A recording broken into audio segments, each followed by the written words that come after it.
Good morning everyone, welcome back to the channel to our new blog. আজকে হচ্ছে এই বাড়ি থেকে ব্লগ করছি, কেন কি আমি 2-3 দিন হলো এখানে এসেছি। আর ক্রিস তো দেখলে পড়াশুনো করছে, সকালবেলা ঘুম থেকে উঠে গুড বয় হয়ে গেছে এখন। আমার অ্যাকচুয়ালি গলার অবস্থাটা কদিন ধরে খুব খারাপ ছিল, এখন তার থেকে একটু বেটার। ওষুধ খেয়েছি, গার্গেল করছি, গার্গেলটা যদিও 2-3 দিন ধরে বন্ধ আছে, কিন্তু আবার করব। ঘুম থেকে উঠে কি হচ্ছে, এসিতে শুচ্ছি দুবেলা করে, আর এসি থেকে মানে উঠে ঘুম থেকে ওঠার পরে পুরো গলাটা মনে হচ্ছে যেন চোকড হয়ে আছে, একদম কথা সাউন্ড বেরোচ্ছে না, জ্বালা জ্বালা করছে। তো এটা করোনার পর থেকে দেখছি যে স্টেটা বেশি করছে। আগেও হতো আমার গলা টনসিলের প্রবলেম বরাবরই, কিন্তু এখন বেশি দিন স্টে করছে ব্যাপারটা। আর বিছানার এই অবস্থা, এখন বিছানাটা আগে তুলবো। ক্রিসের খাওয়া টাওয়া হয়ে গেছে, তারপর ক্রিসকে ফল খাওয়াবো। পেন নিয়ে কি করছিস বাবান? এতগুলো পেন বার করে নিয়েছিস, ঢুকিয়ে রাখ। সব কালি দেখছিস? কি কি কালি কালার আছে? ও ব্লুটা করছো? ব্লু এবিসিডি লিখে ফেলো তাহলে। রেডি?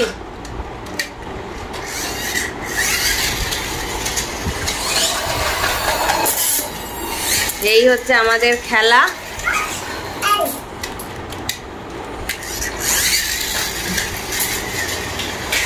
কালকে ক্রিসের নাকে কিভাবে হঠাৎ লেগে গেছে, ও তখন একটুও কাঁদেনি, তো সেই জন্য আমরা বুঝতে পারিনি। যদিও অভি ঠান্ডা জল ওকে দিয়ে দিয়েছে, আমি আর্নিকা লাগিয়ে দিয়েছিলাম। আজকে দেখছি নাকটা লাল হয়ে আছে আর ব্যথাও বলছে হালকা। আজকে আবার আর্নিকা লাগিয়ে দিলাম। Ready go. এই রে যা, তুমি বের করো। পারবে? বার করতে পারবে? ও মাই গড, ও মাই গড, ও বাগা। কি বল ওটা, বল, বেরিয়ে যাবে দেখ। ও মাই গড, ও বাগা। তুই কি পারিসটা কি তাহলে? কালকে দুপুরবেলা ঘুম থেকে উঠে ওর ঠাম্মির কাছে যাবার জেদ করছে, তা আমি বললাম তুই নিজেই দরজা খুলে চলে যা, কেন কি এসি চালানো থাকে আমার রুমটাতে ওই বাড়িতে, তো খুলতে পারছে না। আমি ওকে বলছি তুই কি পারিস? বলে কি ঘোড়ার ডিম। এখন প্রচুর কথা শিখে গেছে আমার ছেলেটা। হ্যাঁ কি বলবো? ব্লগ বলছে, ব্লগ করো, ব্লগ করতে বারণ করছে, বলছে ব্লগ করো না। দেখছো তো পাকামির ও সীমাটা দেখো, খালি একটা বড় বড় ভাব এসছে ছেলের মধ্যে আমার। মা কাটছে এখানে এখন সবজি, ক্রিসের ভয়। আর সেই ক্রিস এখানে এসে বসে আছে, আয় ওয়ারেস খাবি, আয় বাবান, আয় আয় ওয়ারেস খাবি, আয় রে। এই ওয়ারেসটা গুলে নিয়েছি, ওকে ওয়ারেসটা দিই এখন। কিন্তু তাড়াতাড়ি আয়, দেখে নিয়েছি কিন্তু। আয় আছে না লুকোচুরি পিকাবু, তো দেখে এসে নিচ্ছি পিকাবু পিকাবু। টিফিনে আজকে ম্যাগি খাবো, এই জন্য মা এগুলো চপ করে দিল। আর এখানে ডাল সেদ্ধ বসিয়ে দিয়েছে। তুমি একবার হলুদ দিয়ে বসিয়ে দিয়েছো ডালটা? ও, তো এটা সরিয়ে এখন এখানে ম্যাগিটা করে নেবো। এই যে এই ম্যাগিটা করবো, ছোট সা প্যাকেট, তার মধ্যে আবার ও ভাগ বসাবে। এটা দাঁড়া, ওখানটাতেই বস, ঘুরে বেড়াস না। বসে বসে লেগনে ডাইনিংয়ে বসবে কি? তাহলে ওই ঘরের ফ্যানটা বন্ধ। তা ডাইনিংয়ে বসবি? তাই হ্যাঁ দি। এখন এই কলাটা খাইয়ে দেবো, তাই বলছে কলাটা কেন খাওয়াবে। আয় চল, আয় কলা খেয়ে নিবি, আয়। এছো আপেলটা দিলে না কি বলতো, খুব অ্যাসিডিটি টাইপের হয়ে যাচ্ছে। আর গরমটা যা পড়েছে, 2 দিন ডাবের জল দিয়েছিলাম, তো ডাবের জলটা ওর খুব একটা না স্যুট হয়নি, তো সেই জন্য এখন ওর কলাটাই বেস্ট, একটা করে ডেলি কলা। এই যে সাফাই অভিযান চলছে এখন, নিজের জুতোই ঝাড় দিচ্ছে, নিজের জুতোটাকে ঝেঁটিয়ে বিদায় করে দিচ্ছে। ওটা রাখার জায়গাটা দেখো, এই দেখো, হ্যাঁ রে বাস, এই বাসনের ঝুড়ি হচ্ছে ঝাঁটা রাখার জায়গা। হ্যাঁ রে, হ্যাঁ কি রে। আর এই হচ্ছে ক্রিসের মাছের ঝোল, মা করে দিল। বাটা মাছ এনেছে আজকে ওর জন্য, বাটা মাছ দিয়ে সব সবজি দিয়ে একটা ঝোল। এই হচ্ছে বাইরের অবস্থা, চারিদিক খা খা করছে রোদে। রাস্তাঘাট একদম ফাঁকা, একটা গাড়ি নেই। আর বাবাকে যেতে হয়েছে ব্যাংকে, সব এখন 15H পেজগুলো ফিল আপ করে দিতে হচ্ছে। তো ওই জন্য এই গরমে কালকে 4 বার গেছে এসছে। কি করছিস ওটা নি বাবা? কি করছিস? কি করবো?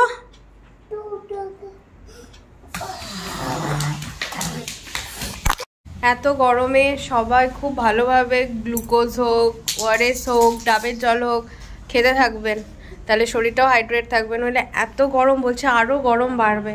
ঘরে থেকে আমরা অস্থির, তাহলে যারা ডেলিভারি বয়, যারা সার্ভিস সেন্টারের সাথে যুক্ত, মানে তাদের কি অবস্থা ভেবেই সকাল থেকে ওটাই আমি আর মা ডিসকাস করছিলাম যে তাদের কতটা লাইফে মানে ডিফিকাল্টি এই টাইমটাতে, যে রোদের মধ্যে ঘুরে ঘুরে ঘুরে ঘুরে তাদেরকে বাইরে কাজ করতে হচ্ছে। আমাদের ঘরে থেকেই অবস্থা খারাপ হয়ে যাচ্ছে। দাদা ইয়া ঘুমায়নি, ধাক্কা দিয়ে খোলা তো, দরজা খোলা, ওই তো ধাক্কা দিয়ে খুলছে, ওই তো খুলছে, খুলেছে না? তাহলে দেখ দাদাই আমরা নিচে শুয়ে আছে, দেখ ওই দে উমা আবার ফ্যান চালিয়েছে। ক্রিস খেয়ে দে বাবার কাছে গিয়ে শুলো, বলছে কি এসি চালানো আছে, এই 9টায় উঠলো। আর আমি এখন খাবো এই যে এই তরমুজগুলো, তরমুজ কাটা আছে, আর এদের বাবার শশা কাটা রেডি। এগুলো হচ্ছে ভাতের সাথে খাবে বলে এই যে। আর মা ঘরে দই পেতেছে, যখন মা বার করবে ফ্রিজ থেকে তখন দেখাবো। দারুণ পড়েছে দইটা আজকে।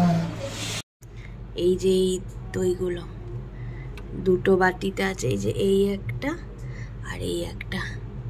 এটা হচ্ছে মায়ের আমিষের পোরশন, আর এইটা হচ্ছে নিরামিষের পোরশন। তোমরা অনেকে এটার সাথে কানেক্ট করতে পারবে, অনেকের মারাই এটা করে থাকে। একটা লম্বা টানা ঘুম দিয়ে উঠলাম, নিয়ে এবারে ক্রিসকে খাওয়াবো হচ্ছে সুজি। তারপরে যাব ছাদে, আমাদের ওপরের ছাদে বাবা একটা ক্ল্যাম খাট করেছে। ক্ল্যাম খাটটাতে বসে থাকি, গিয়ে হাওয়া না দিলেও বেশ ভালো একটা ঠান্ডা ইয়ে আছে। আর অভি এইমাত্র বাড়ি গেল, বললো মাথা ব্যথা পুরো ধরে গেছে, সারাদিন নিজেরও কাজ করেছে, তারপর অফিসেরও কাজ টাজ হয়েছে, ওগুলো দেখতেও হয়েছে। তো চলো এখন খাইয়ে নি। আচ্ছা ওরা সিঁড়িতে পড়লেই ভেঙে যাবে, আর দেবে না তাহলে গাড়ি দাদাইয়া। এইদিকে চলে আয়, হেভি পাকা হয়েছে, হেভি পাকা, বাহ। তো বাবান ঘুরে টুরে এসে ও দাদাইয়ার সাথে তারপরে এখন একটু রেস্ট নিচ্ছে। গাড়িটা কিনে এনেছে একটা পিঙ্ক ভো, ওটার মাথা পাতা ভেঙে দিয়েছে, তোমাদেরকে একটু পরে দেখাবো উঠে। আর এতক্ষণ নিজে নিজে কি করছিল জানো, ছোট ছোট ভিডিও বানাচ্ছিল। কি দেখাবে? আচ্ছা ওই ভিডিওর ক্লিপগুলো অ্যাটাচ করে দেবো এই ভিডিওর সাথে, দেখবে। ও আমাকে ব্লগ করতে দেখে, তো ও নিজে বলছে good morning, tata, bye bye, এসো।